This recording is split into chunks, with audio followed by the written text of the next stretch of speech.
So dear students, today we have the last topic of this paper under psychology and social behavior. And today's topic is conflict and its resolution.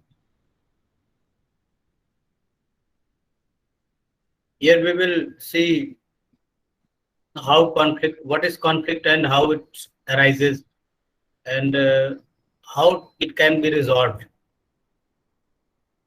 Basically, we will discuss about social conflict or group conflict, because here we are discussing the application of psychology in social behavior. तो हम देखते हैं कि ये group conflict क्या है या social conflict क्या है। ग्रुप कॉन्फ्लिक्ट या सोशल कॉन्फ्लिक्ट तब उत्पन्न होता है जब दो ऐसे लोग जो अपोजिट नेचर के हों या एक दूसरे को विरोध करने वाले हों सोशल इंटरेक्शन में। दूसरी महत्वपूर्ण चीज है कि पावरफुल हो, और तीसरी महत्वपूर्ण चीज है कि कैसे किसी ऐसे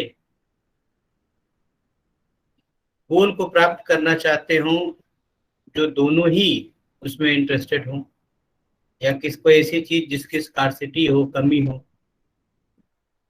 ठीक, इसीलिए कहा गया कि सोशल कॉन्फ्लिक्ट और group conflict occurs when two or more actors oppose each one another in social interaction, reciprocally exerting social power in an effort to attain scarce or incompatible goal and prevent the opponent from attaining them. तो इनकॉम्पेटेबल गोल होना चाहिए, मैंने ऐसा गोल जिसको दोनों प्राप्त करना चाहते हैं, या ऐसा रिसोर्स जिसकी कमी हो उसको दो लोग प्राप्त करना चाहते हैं। तो सोशल कॉन्फ्लिक्ट या ग्रुप कॉन्फ्लिक्ट में दो एक्टर होते हैं, ठीक। और जब भी वो इंटरेक्ट करते हैं तो अपने पावर का इस्तेमाल करते हैं अपने लक्ष्य की प्राप्ति के लिए, एक दूसरे को लक्ष्य तक पहुंचने में बाधा उत्पन्न करते हैं, उसको रोकते हैं।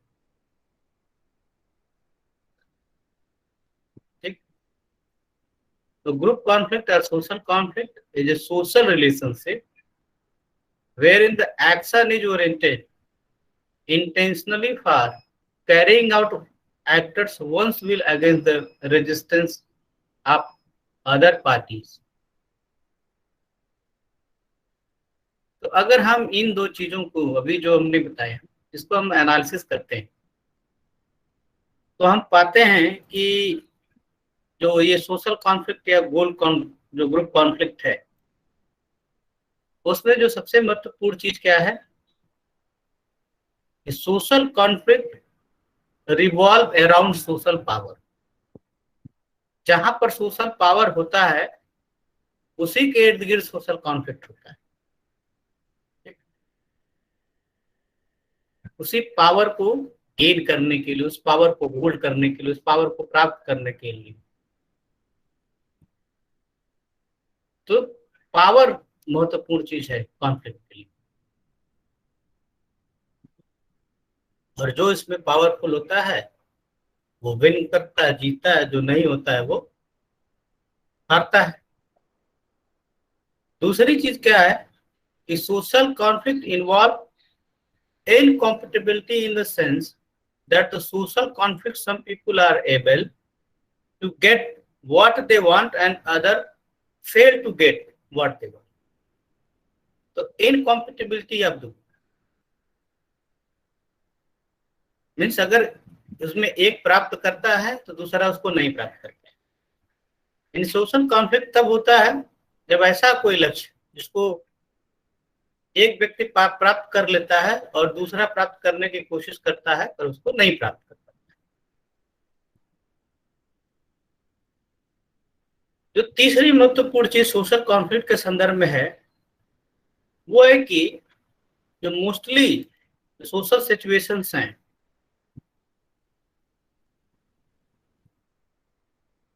वो सभी के लिए सिमिलर या आइडेंटिकल इंटरेस्ट नहीं है। सभी लोग अपने गेन को, अपने प्रॉफिट को इसमें बढ़ाने का प्रयास करते हैं।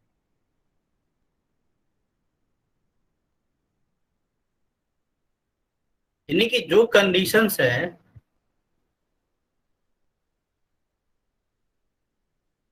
उसमें सबको समान अधिकार या समान चीजें नहीं मिली हुई है, इसलिए उसको प्राप्त करने का प्रयास करते हैं और सोशल कॉन्फ्लिक्ट होता है। सोशल कॉन्फ्लिक्ट का एक जीता जागता महत्वपूर्ण उदाहरण राजस्थान में जो गुर्जर मूवमेंट हुआ है।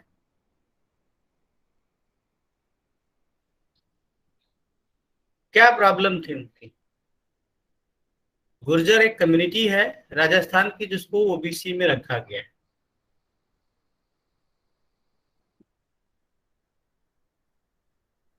और वो चाहते हैं कि उनको ट्राइबल कम्युनिटी में रखा जाए, जो शेड्यूल्ड ट्राइब्स है। और शेड्यूल्ड ट्राइब्स की जो कम्युनिटी है उसमें मीनास का जो है एक तरह से एकाधिकार है। तो जब गुर्जर मूवमेंट होता है तो पहली चीज की मूवमेंट हुआ क्यों? क्योंकि मूवमेंट इसलिए हुआ कि जो उनको चाहिए था वो नहीं मिल रहा था, जो इनके इंटरेस्ट का था उसको वो प्राप्त नहीं कर पा रहे थे। और जब गवर्नमेंट के ऊपर इन लोगों ने प्रेशर बनाया तो गुर्जर मूवमेंट के अगेंस्ट मीनास खड़ा हो गए, क्योंकि राजस्थान की जो ट्राइबल कम्युनिटी है उसका सबसे ज्यादा फायदा इन लोगों को मिलता है। और इस मूवमेंट के अगेंस्ट गवर्नमेंट नहीं, बल्कि इनके जो है ओपोनेंट या कॉम्पिटिटर के रूप में मीनास थे। तो सोशल कॉन्फ्लिक्ट उस दौरान मारपीट, एक दूसरे को हार्म करना, इवन कई ऐसी इंसिडेंट्स हुई जिसमें डेथ भी हुई है। तो incompatibility of goal, scarcity of resources, ठीक है, दो लोगों का इंटरेस्ट है। अब इनको लग रहा था कि अगर ये गुर्जर भी अगर एसटी की कैटेगरी में आएंगे तो हमारा हक छीना जाएगा, क्योंकि हम ही हावी हैं इस पर। तो बहुत कुछ ऐसा होता है समाज में जिसकी वजह से ये कॉन्फ्लिक्ट्स होते हैं।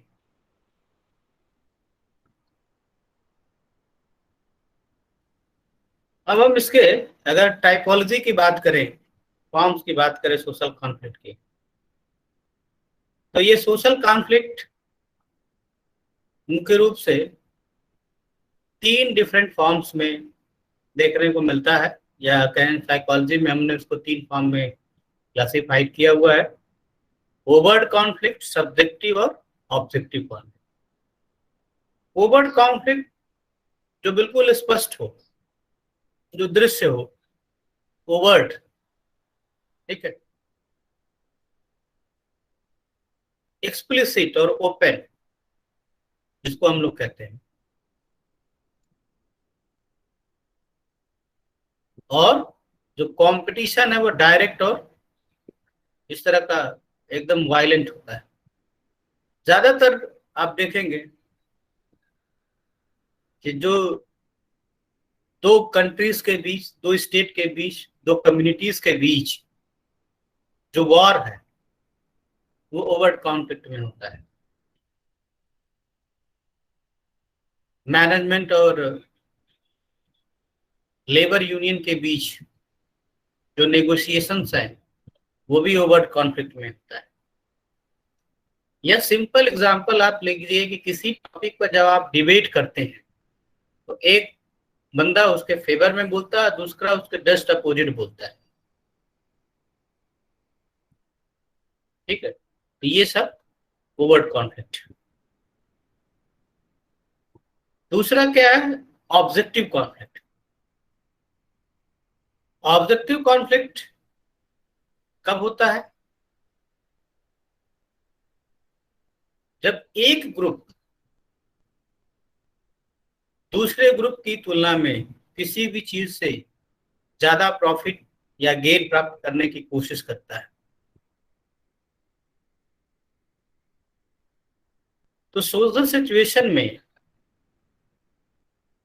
इस तरह का सोशल कॉन्फ्लिक्ट तब होता है जब एक पार्टी या एक ग्रुप किसी भी प्रोग्राम से ज्यादा बेनिफिट लेता है, तो ऑब्वियसली जो दूसरा ग्रुप होता है उसको बेनिफिट्स कम मिलते हैं। जैसे गवर्नमेंट कोई भी वेलफेयर प्लान लाती है, इससे कुछ लोगों को फायदा होता है,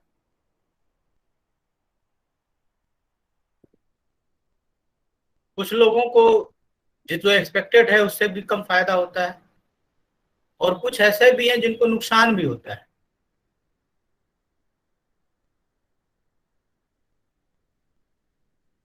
जिस वजह से जो कॉन्फ्लिक्ट होता है सोशल सिचुएशन में, उसको हम लोग कहते हैं ऑब्जेक्टिव कॉन्फ्लिक्ट। अभी जो मैंने उदाहरण दिया गुर्जर मूवमेंट का, why they try to included in tribal category, क्योंकि वो ऑलरेडी ओबीसी की कैटेगरी में है। ओबीसी का 27% का रिजर्वेशन है, लेकिन ओबीसी में जाट, अहिर या एक दो और कम्युनिटीज हैं जिनका प्रभुत्व है। So Gurjars are not able to compete this community to get the benefits from the reservation. That's why they are trying to be included in ST category. ये है ऑब्जेक्टिव कॉन्फ्लिक्ट। ठीक। और तीसरा होता है सब्जेक्टिव। सब्जेक्टिव कॉन्फ्लिक्ट ऐसी conflict को हम लोग कहते हैं जिसमें व्यक्ति जो सिचुएशन है वो सब्जेक्टिव नेचर की है, वो उसको महसूस करता है पर उसको एक्सप्रेस नहीं करता, ओवर्ट नहीं करता है।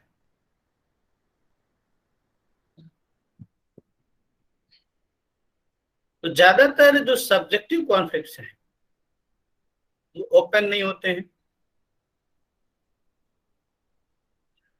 वन टू वन नहीं होते हैं।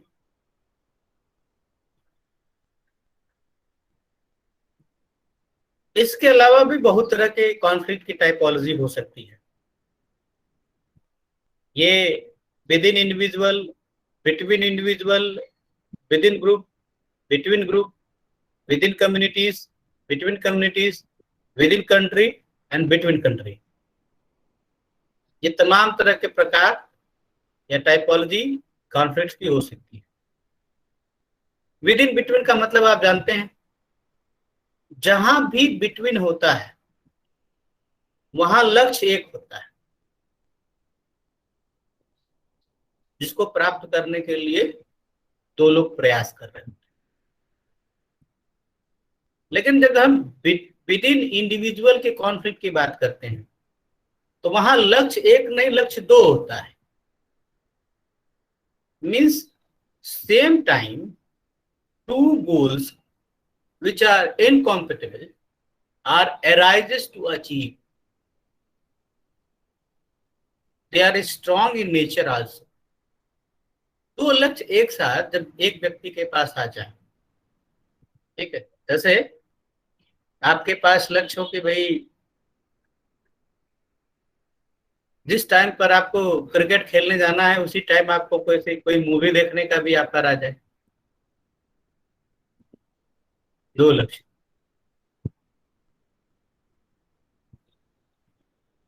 ये जो विद इन कॉन्फ्लिक्ट है इसके तीन प्रकार हैं, तीन क्या चार हो सकते हैं कई बार।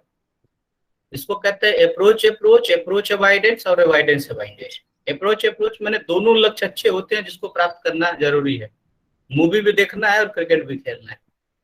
अवॉइडेंस अवॉइडेंस में दोनों ऐसे होते हैं जिसमें दोनों आप नहीं प्राप्त करना चाहते हैं। ठीक है,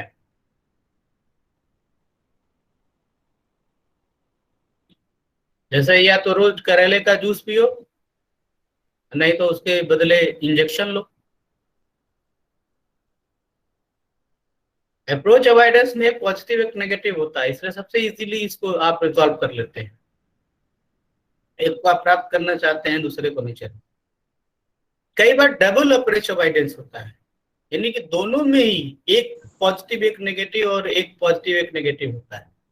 जैसे शादी के लिए आपके पास दो प्रस्ताव हो, ठीक है, एक में लड़की पढ़ी लिखी हो पर उसके घर वाले आपको जो है दहेज नहीं दे रहे हैं, और दूसरा है दहेज बहुत मिल रहा हो पर लड़की पढ़ी लिखी नहीं हो। या दूसरी कंडीशन है कि जो लड़की पढ़ी लिखी है वो सुंदर नहीं हो, और जो सुंदर हो वो पढ़ी लिखी नहीं हो।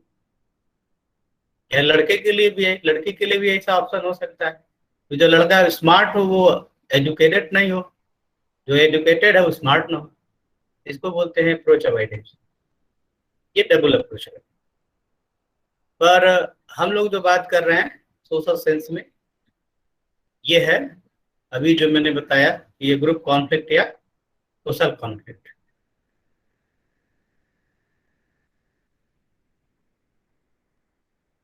कॉन्फ्लिक्ट की प्रोसेस कैसे उत्पन्न होती है, तो कुछ ऐसी कंडीशंस होती हैं, एंटीसीडेंट कंडीशंस, जिसको आप पोटेंशियल अपोजिशन या इनकॉम्पेटिबिलिटी कहते हैं। दूसरी चीज, दूसरा स्टेज है जब कॉन्फ्लिक्ट उत्पन्न होता है, तो परसीव्ड और फेल्ड दो लेवल पर, यानी आप उसको संज्ञानात्मक रूप से या भावात्मक रूप से देखते हैं। तीसरा इंटेंशन होता है, इस कॉन्फ्लिक्ट से बचने का आप तरीका ढूंढते हैं। ठीक है, कॉम्पीटिंग, कोलैबोरेटिंग, कॉम्प्रोमाइजिंग, अवॉइडिंग और एकोमोडेटिंग।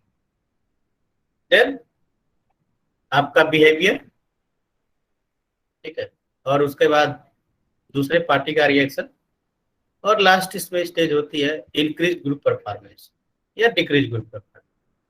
ठीक है, तो हालांकि ये भी आपके हिसाब से बहुत इंपॉर्टेंट नहीं है, आगे आपको इसको हम बताएंगे फिर कभी जब नेक्स्ट क्लासेस में आएंगे। हमें बात करनी थी इसके बाद कॉन्फ्लिक्ट के मेथड्स ऑफ रेजोल्यूशन की। How to resolve this conflict, कैसे उसको कम किया जाए, समाप्त किया जाए। तो पहला जो है मेथड है म्यूचुअल बेनिफिशियल गोल।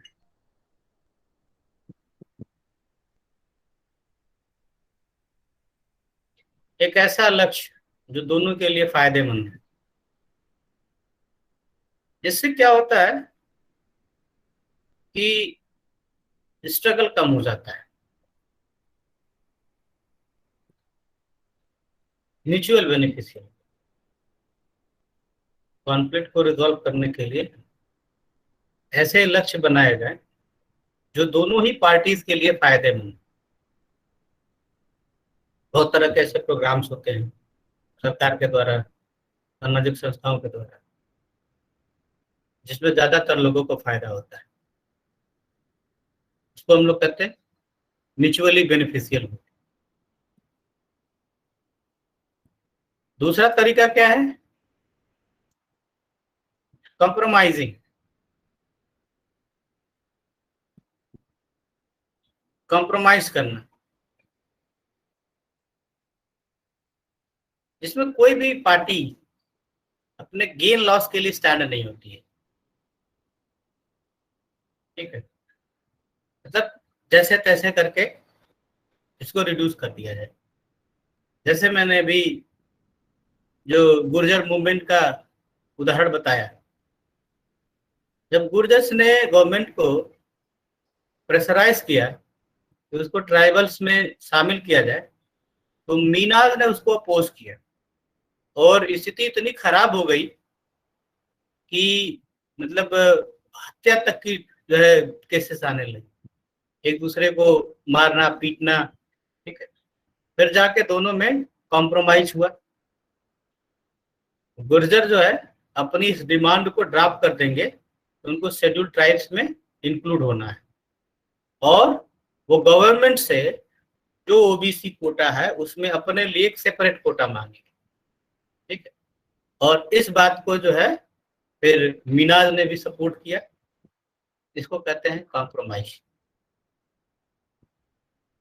ठीक है, दोनों ने कॉम्प्रोमाइज किया। इसी तरह से नेक्स्ट जो तरीका है वो है डेवलपिंग स्पेशल नॉर्म्स। कुछ ऐसे मानक तय किए जाएं जिससे इस कॉन्फ्लिक्ट को रिजॉल्व किया जा सकता है। खासतौर से जैसे देखते हैं आप, जैसे कोई भी गेम स्टार्ट होता है तो who will take the lead, इसका डिसीजन अंपायर पर होता है। अंपायर टास उछाल के चाहे जिस भी मेथड से वो डिसाइड करता है who will take the lead. Otherwise छोड़ दीजिए तो ये अपने आप में एक बहुत बड़ा कॉन्फ्लिक्ट है, बहुत बड़ी प्रॉब्लम। तो कुछ ऐसे स्पेशल नॉर्म्स मानक तय करके भी जो है सोशल कॉन्फ्लिक्ट को या फिर इसको ग्रुप कॉन्फ्लिक्ट हम लोग कहते हैं, उनको कम किया जा सकता है, उनको रिड्यूस किया जा सकता है। नेक्स्ट जो तरीका है वो है pro social behaviour. Pro social behaviour का यह मतलब होता है कि वो व्यवहार जो दूसरे लोगों के लिए अच्छा हो, हेल्पफुल हो, पॉजिटिव हो। ठीक है, जैसे चैरिटी होती है, working the welfare for others, helping others in distress, इस तरह के बहुत से कम्युनिटी से रिलेटेड बिहेवियर। ठीक है, अब जैसे अक्सर आप सुनते हैं कि आरएसएस को लेके बहुत से उल्टे सीधे बयान आते हैं कि ये है, वो है, ऐसा है, वैसा है। लेकिन ज्यादातर केसेस में आप देखेंगे कि जहां भी इस तरह के सोशल मतलब नेचुरल डिजास्टर्स होते हैं, ये संघ के लोग वहां जरूर पहुंचते हैं मदद करने के लिए। चाहे अभी जो कोविड हुआ हो, चाहे जो अभी बाढ़ और भूकंप आता है, ये क्या करते हैं कि प्रो सोशल बिहेवियर के द्वारा वो ये बताने का प्रयास करते हैं कि हम किसी भी कम्युनिटी के अगेंस्ट नहीं हैं। ठीक है,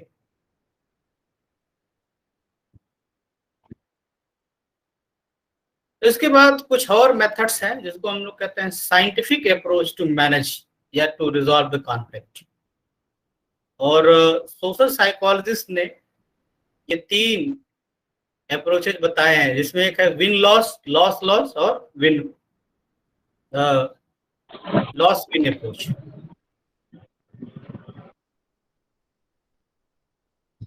हालांकि लॉस विन नहीं होना चाहिए, विन विन होना चाहिए। चलिए, विन लॉस अप्रोच क्या है? विन लॉस अप्रोच है जिसमें एक व्यक्ति, एक पार्टी को जो है कुछ नुकसान होता है, दूसरी पार्टी को कुछ न कुछ फायदा होता है।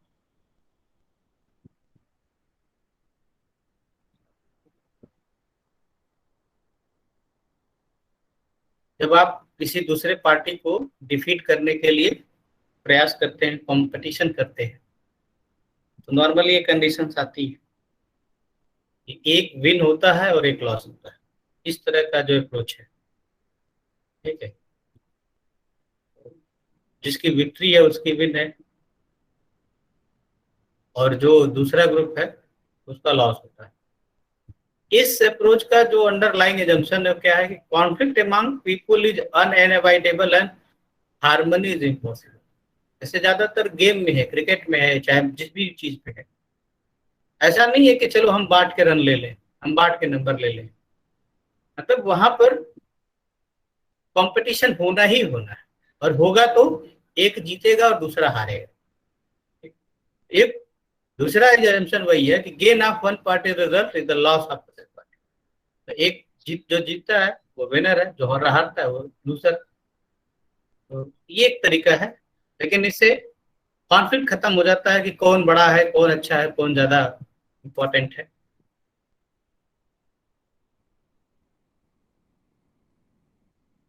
दूसरा है लूज लूज या लॉस लॉस जो अप्रोच इसको कहते हैं, क्योंकि इसमें दोनों में से कोई भी पार्टी गेन के लिए नहीं खड़ा होती, कोई भी गेन नहीं चाहता है। या कह सकते हैं कि no one is able to gain. और इसका जो एजम्पशन क्या है कि something is better than nothing. It is better to stay away from struggle than indulging as it is the wasting of resources. When group reconcile with each other after initial bouts of struggle, the loss approach is exemplified.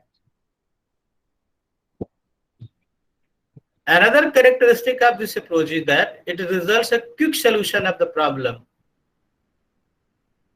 Simple सा उदाहरण आप देखिए, जैसे बारिश की वजह से match जब खराब होता है तो क्या होता है, दोनों को अगर स्थिति में नहीं है तो आधे आधे नंबर दे दिए जाते हैं। आजकल तो एक दूसरा है डकवर्थ, जो है लुइस रूल से किसी को विजेता भी घोषित कर दिया जाता है। तो जो आधे आधे नंबर मिलने हैं उसको कहते हैं लॉस। दोनों का लॉस होता है। और अप्रोच वही है, something is better than nothing. तीसरा जो अप्रोच है वो विन विन है। वहां पर मुझे लग रहा था कुछ गलती हुई, typing error. Win win approach है जिसमें दोनों पार्टीज को फायदा होता है, यानी कि दोनों मिलकर एक ऐसा रास्ता निकालते हैं जिससे कि दोनों को बेनिफिट हो। ठीक है, दोनों को उसमें फायदा हो, जिसको हम लोग कहते हैं विन विन अप्रोच। यहाँ स्ट्रगल कंपटीशन के जगह कोऑपरेशन इंपॉर्टेंट होता है। पीछे दोनों अप्रोचेज में कंपटीशन इंपॉर्टेंट था, पर यहाँ कोऑपरेशन इंपॉर्टेंट। एक सिंपल सा उदाहरण आप समझिए, जैसे आप समझ लीजिए कि दो समूह हैं और दोनों के पास 100 रुपए हैं, मान लीजिए, और 100 रुपए को उसको बांटना है दो लोगों को। तो आप किसी भी मेथड से बांटेंगे उसमें विन लॉस ही होगा। जैसे अगर एक पार्टी को 150 दे देते हैं, दूसरे को 50 देते हैं, तो एक का 50 रुपए का नुकसान होगा, दूसरे का भी वैसे होगा। आप 49-51 करेंगे, 40-60 करेंगे, 80-20 करेंगे, जो भी किसी भी तरीके से बांटेंगे उसमें एक का नुकसान होना ही। विन विन अप्रोच क्या कहता है कि डोंट कॉम्पीट, कोऑपरेट देयर। और कोऑपरेशन में आपको क्या करना है कि चलो तय करते हैं कि भैया इस 100 रुपए को हम बांटेंगे नहीं, इसको इन्वेस्ट कर देते हैं। ठीक है, और इन्वेस्ट करने के बाद जो इसका प्रॉफिट होगा वो हमारा बढ़ता जाएगा।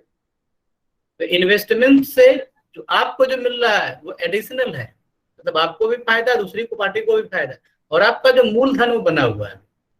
ठीक है, ये अप्रोच है, इसको कहते हैं विन विन अप्रोच। ठीक है, हम भी जीते, तुम भी जीते।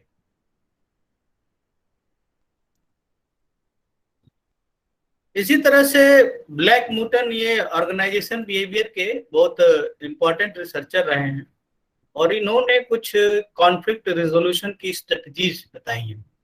ब्लैक मूटन का मानना है कि जो है, जब कोई व्यक्ति कॉन्फ्लिक्ट की स्थिति में होता है तो ये 5 तरह के स्ट्रेटजीज है जिसका इस्तेमाल वो करता है। पहली चीज विथड्रॉवल। ठीक है, जैसे परिस्थिति से भाग लेना, ठीक है, निकल लेना, हट जाना, जिसे लॉस अप्रोच जिसमें कहते हैं। जैसे स्ट्रगल की कंडीशन हुई, चले गए, वापस चले गए, ठीक है भैया हम बैक हो जाते हैं, हमने अपनी हार स्वीकार कर ली। दूसरा है स्मूथिंग। इसमें कॉमन इंटरेस्ट की बात करते हैं। ठीक है, इसमें कंट्रोवर्सी, डिबेट, ये सब सारी चीजों को अवॉइड किया जाता है, और जो कॉमन इंटरेस्ट है उस पर बात करते हैं, कॉमन चीज पर। तो यहाँ पर जो है, जो डिफरेंसेस को कम करने की कोशिश की जाती है, जो झगड़े की जो मेन जड़ है किस वजह से हुई उसको कम कर दिया जाए। तीसरा है कॉम्प्रोमाइजिंग। कॉम्प्रोमाइजिंग मैंने अभी ऊपर भी बताया। डिस्कशन के द्वारा, ठीक है। यहाँ पे भी डिफरेंसेस को कम करना है, लेकिन कॉम्प्रोमाइज करने में लॉस होता ही होता है। चौथा है फोर्सिंग, मतलब एक तरह से यूज द पावर कोअर्सन, दूसरे को जो है कॉम्पीट करना उसके साथ, या पावर के का इस्तेमाल करते हुए उसको डिफीट करना, इस तरह का कुछ, ठीक है। इसमें विन लॉस है। पांचवा क्या होता है, कन्फ्रंटेशन एंड प्रॉब्लम सॉल्विंग।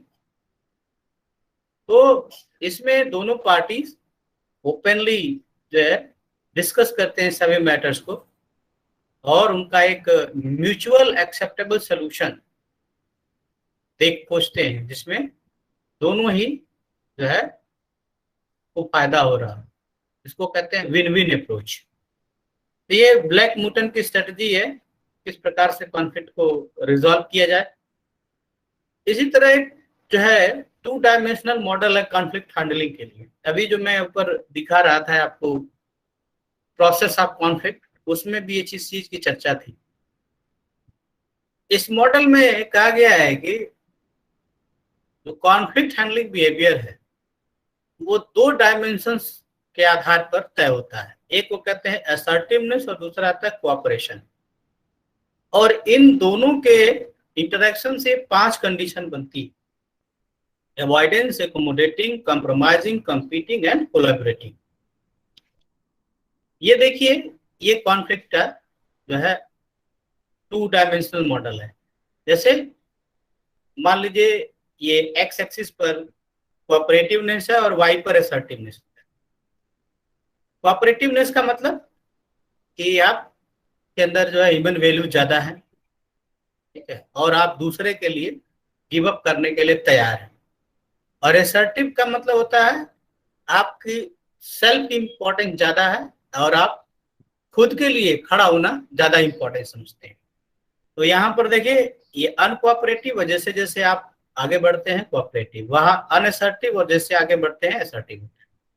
अब इस आधार पर 5 कंडीशन बनती है। पहली कंडीशन है अवॉइडेंस। अवॉइडेंस वो कंडीशन है मतलब जिसमें न व्यक्ति खुद का फायदा चाहता है न दूसरे का फायदा चाहता है। एकोमोडेटिंग वाला व्यक्ति वह होता है जो अपने बिहाफ पर दूसरे का फायदा चाहता है, ठीक है, मतलब खुद के लिए खड़ा नहीं है। कॉम्प्रोमाइजिंग दोनों है, मतलब कुछ मेरा फायदा भी हो, कुछ मेरा नुकसान हो, कुछ तुम्हारा फायदा हो, कुछ तुम्हारा नुकसान। उसी तरह से कॉम्पीटिंग है। कॉम्पीटिंग में एसर्शन बहुत ज्यादा है, मतलब केवल मेरा फायदा हो, तुम्हारे फायदे से हमको कोई लेना देना। और कोलैबोरेटिंग इसको बोलते हैं कि विन विन कंडीशन, जिसमें मेरी भी जय तुम्हारी भी जय, ठीक है। तो ये जो है 5 तरीके हैं कॉन्फ्लिक्ट हैंडलिंग के। इस 2 डायमेंशन मॉडल को आप उसको दूसरे रूप में से देख सकते हैं कि ये जो है कोऑपरेटिवनेस के लिए रिलेशनशिप इंपॉर्टेंट होता है, और यहाँ अचीवमेंट, गोल अचीवमेंट है। अवॉइडिंग क्या है, one or both party seeks to जो है सप्रेस द कॉन्फ्लिक्ट, मतलब छोड़ो क्या करना है, दोनों ही वही चाहते हैं। Accommodating, one party yield and win to other party, मतलब ये चाहता है वही कंडीशन, वही यहाँ पर एक one party seeks to satisfy interest regardless of impact of other party, मतलब एक चाहता है कि आप जो है मेरे लिए आप बलिदान करिए। और कॉम्प्रोमाइजिंग क्या है, both party win and give up something, कुछ मिलेगा, कुछ मतलब something is better than nothing. Collaborating, both party win, तब एक ऐसी कंडीशन क्रिएट करो जिसमें जो है मेरी भी जय तुम्हारी भी जय, ठीक है, दोनों को फायदा हो, नुकसान किसी का ना हो। तो this is the 2 dimensional model of conflict handling situation.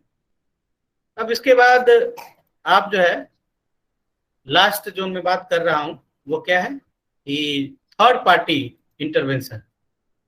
Third party intervention अभी तक हम लोग ज्यादातर जो बात कर रहे थे कि वो आपस में ही रिजॉल्व कर लेते हैं 2 लोग मिलकर, लेकिन बहुत सी ऐसी स्थिति होती है जिसमें 2 लोग या 2 पार्टीज या 2 ग्रुप मिलकर अपनी समस्या का समाधान नहीं ढूंढ पाते, तो वहां पर थर्ड पार्टी इंटरवेंशन की आवश्यकता होती है, यानी कि तीसरा ऐसा कोई पक्ष जिसको आप मीडिएटर या आर्बिट्रेटर या थर्ड पार्टी इंटरवेंशन कह सकते हैं, यानी कि तीसरा पक्ष दो के उसमें इन्वॉल्व है। ठीक है, जैसे कश्मीर भारत पाकिस्तान का मुद्दा है और पाकिस्तान हमेशा चाहता है कि इसमें कोई बाहरी जो है इंटरवीन करे और भारत हमेशा उसको अवॉइड कर देता है। थर्ड पार्टी जैसे दो देशों में जब युद्ध होता है तो अक्सर देखेंगे कि अमेरिका या रसिया जैसे जो है इंटरवीन करते हैं, उसको हम लोग बोलते हैं थर्ड पार्टी इंटरवेंशन।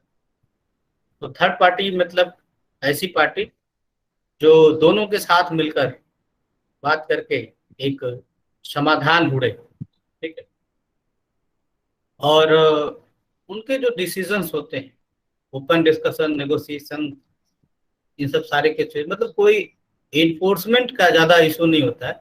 हालांकि कई बार सरकार ऐसे ही जो है थर्ड पार्टी भी नियुक्त करती है जिसके नियम को आपको मानना भी पड़ता है, खासतौर से जब लेबर मैनेजमेंट डिस्प्यूट होता है तो। ठीक है, तो पहले वो बात सुनते हैं, उसके बाद जो डिसीजन होता है वो आपको मानना पड़ता है।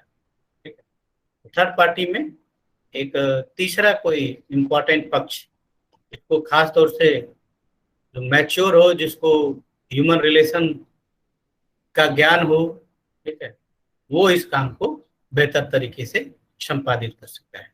ठीक है, तो इस तरह से कॉन्फ्लिक्ट क्या है, उसके प्रकार क्या हैं, ठीक है, कैसे अराइज होता है और कैसे उसको हम लोग रिजॉल्व कर सकते हैं through the different techniques, method, interventions.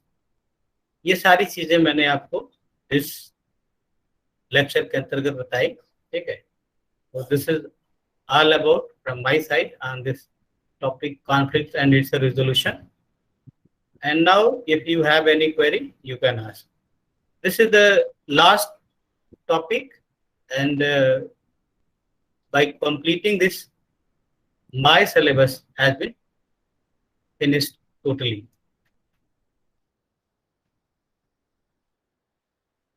So now if you have any query you can ask.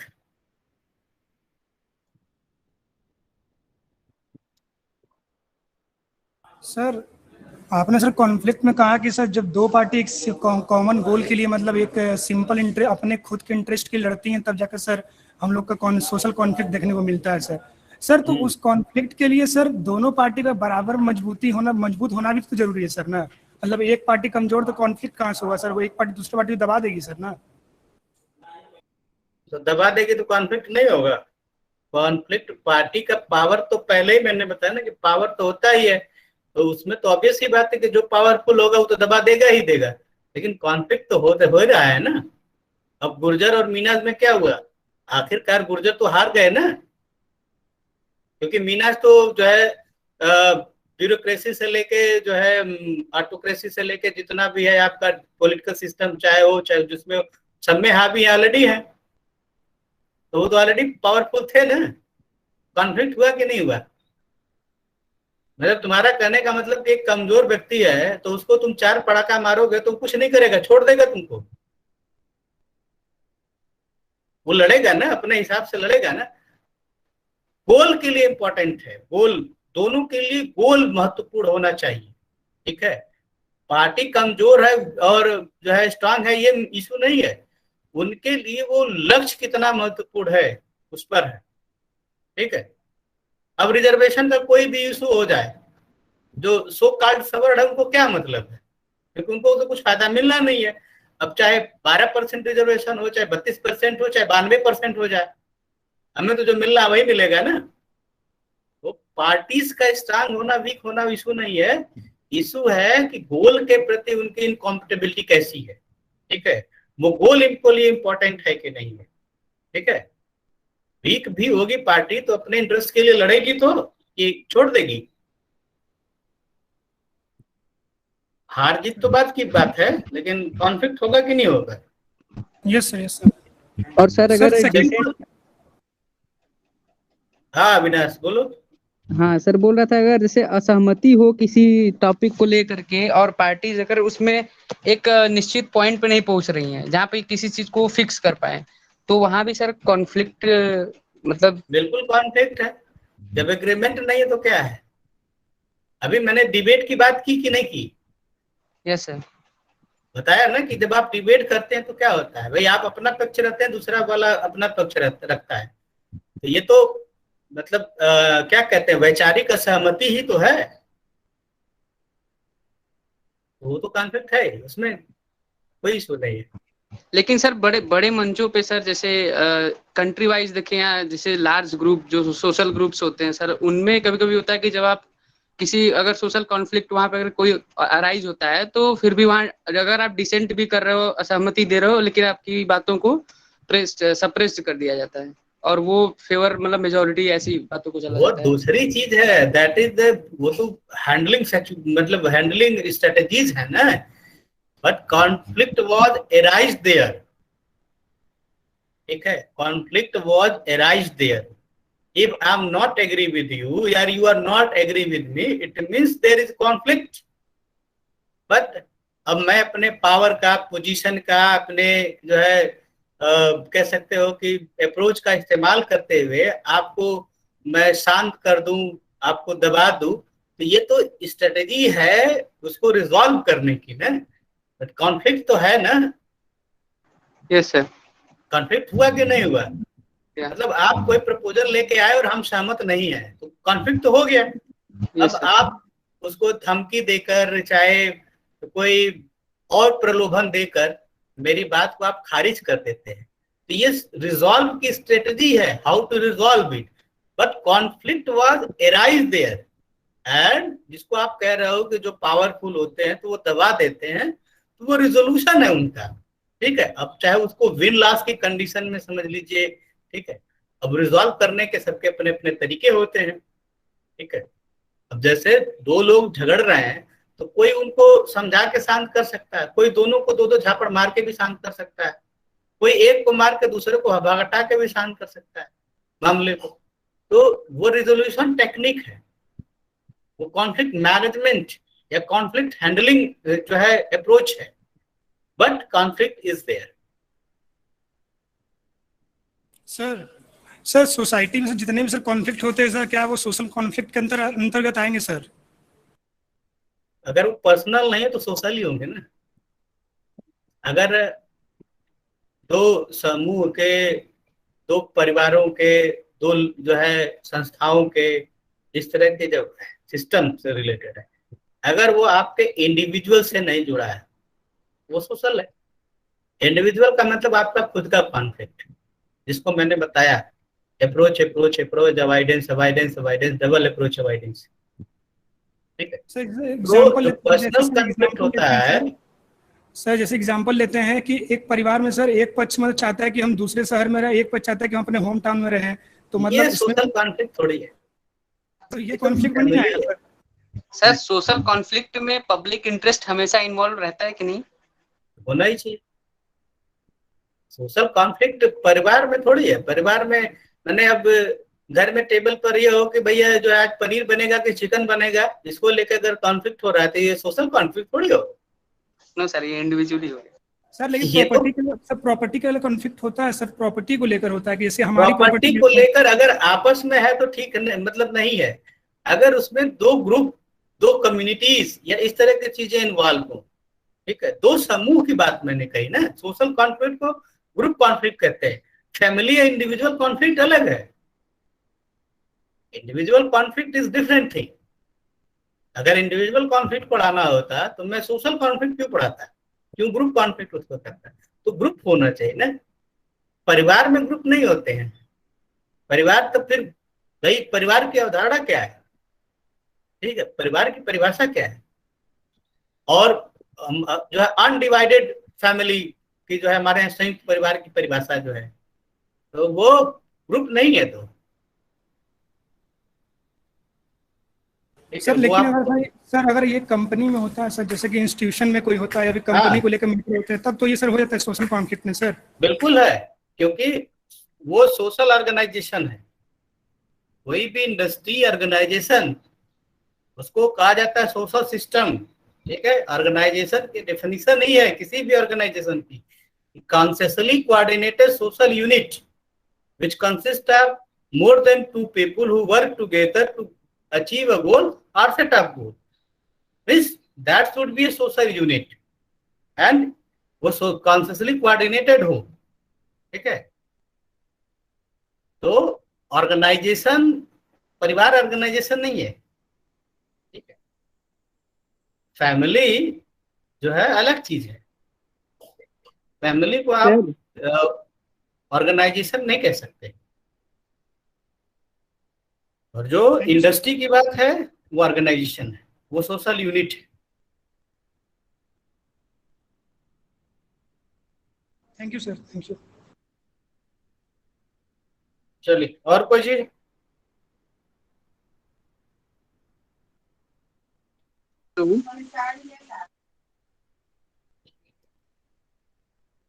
Sir लेकिन सर जो टेररिस्ट और सर ये जो आर्म फोर्सेस के बीच में जो संघर्ष होते हैं सर, सर उसको भी सर रख सकते हैं कि सोशल कॉन्फ्लिक्ट में, या फिर वो फिर पॉलिटिकल इशू या फिर ऐसा कुछ है? किसको किसको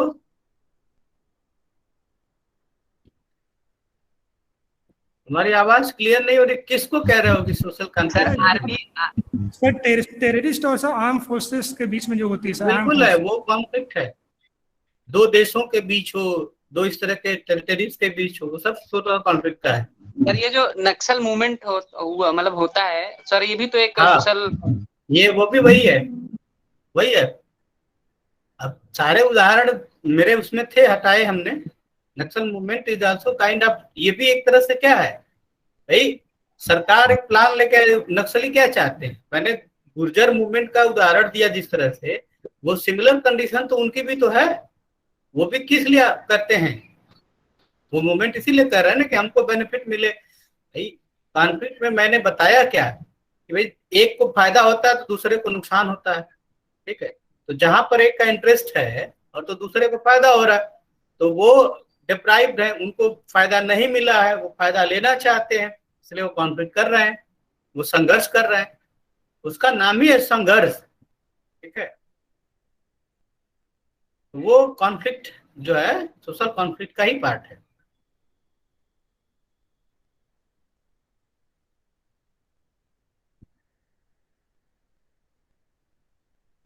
चलिए और कुछ. सर और सर ऐसे केसेस में सर वो जो थर्ड पार्टी इंटरवेंशन है सर, वो कैसे मतलब रिजॉल्व करेंगे? जैसे नक्सल मूवमेंट हो गया, ऐसे जो गुर्जर मूवमेंट्स थर्ड हो पार्टी जाते हैं. अक्सर देखते हो कि सरकार और नक्सलियों के बीच एक थर्ड पार्टी होती है. अभी एक बीच में केस था कि जो है सीआरपीएफ या किसी का जवान उसको पकड़ लिए थे, नक्सलियों ने पकड़ लिया था. तो फिर कुछ जो है इस तरह के लोग थे जो जिसकी बात सरकार भी मानती है और नक्सली भी मानते हैं, वो जाकर इंटरवीन किए और उस जवान को रिलीज कराए. फिर उन लोगों ने पूरा मीडिया कॉन्फ्रेंस किया और सब बताया. तो यही थर्ड पार्टी है. थर्ड पार्टी का मतलब दोनों पार्टियों के बीच एक तीसरा पक्ष जिसको दोनों मानते हो. ठीक है सर थर्ड पार्टी को पावरफुल होना जरूरी नहीं है सर, थर्ड पार्टी को पावरफुल होना जरूरी नहीं है सर. फिर पावरफुल होने का क्या मतलब होता है? थर्ड पार्टी पावरफुल चाहे पावर में नहीं हो उससे मतलब नहीं है. जैसे कि इंडिया और जैसे पाकिस्तान जैसे कंट्री के बीच में होता है सर, कंट्रोवर्सीज होती है सर, कॉन्फ्लिक्ट उत्पन्न होता है सर, तो अमेरिका जैसे पावरफुल कंट्री, रशिया जैसे पावरफुल कंट्री, यूएन ऑर्गेनाइजेशन जैसी पावरफुल ऑर्गेनाइजेशन मतलब इंटरवेन करती है सर बीच में. तो मतलब कोई पावरफुल होना जरूरी नहीं है, जरूरी ये है कि दोनों पार्टी उसको माने.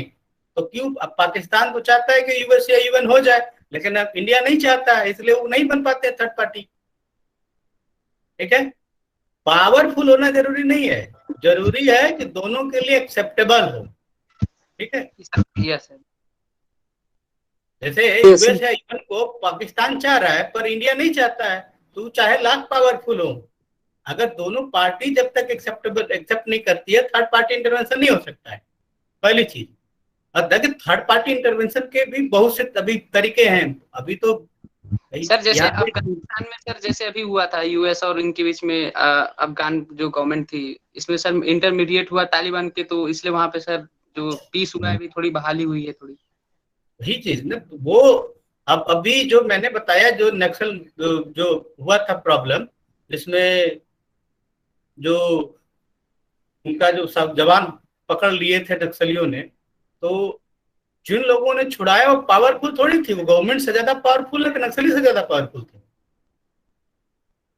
इंटरवीन के लिए थर्ड पार्टी को जो है मैच्योर होना चाहिए और उसको ह्यूमन रिलेशन का सही ज्ञान होना चाहिए, ताकि तभी वो उस चीज को हैंडल कर सकता है सही तरीके से। पावरफुल होने का, अब पावर का क्या मतलब समझते हो? ठीक है, कई बार पावर यूजफुल होता है। अब जैसे मैंने भी कहा कि लेबर और मैनेजमेंट के झगड़े, पार्टी जैसे उसमें इन्वॉल्व होना है तो तीसरी पार्टी कई तरह से हो सकती है। ठीक है, अगर मामला लेबर कोर्ट चला गया तो लेबर कोर्ट जो डिसीजन देगा वो तो भाई मैंडेटरी, उसको मानना ही पड़ेगा ना। तो इसलिए पावर महत्वपूर्ण नहीं होता है, पावर से ज्यादा इंपॉर्टेंट है दोनों पार्टियों के लिए एक्सेप्टेबल हो थर्ड पार्टी।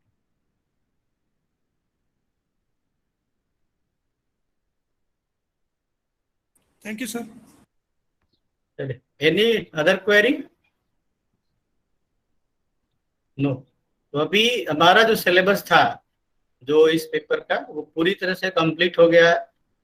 प्रैक्टिकल का है, बीच बीच में हम देखते रहेंगे। कब से एग्जाम है आप लोगों का स्टार्ट? सर 31 ये कोई बोलो, इतना बोल दिए समझ ही नहीं आ रहा है। सर सेकंड एग्जाम सेमेस्टर का 27 जुलाई से 30 से है सर। 27 जुलाई से है?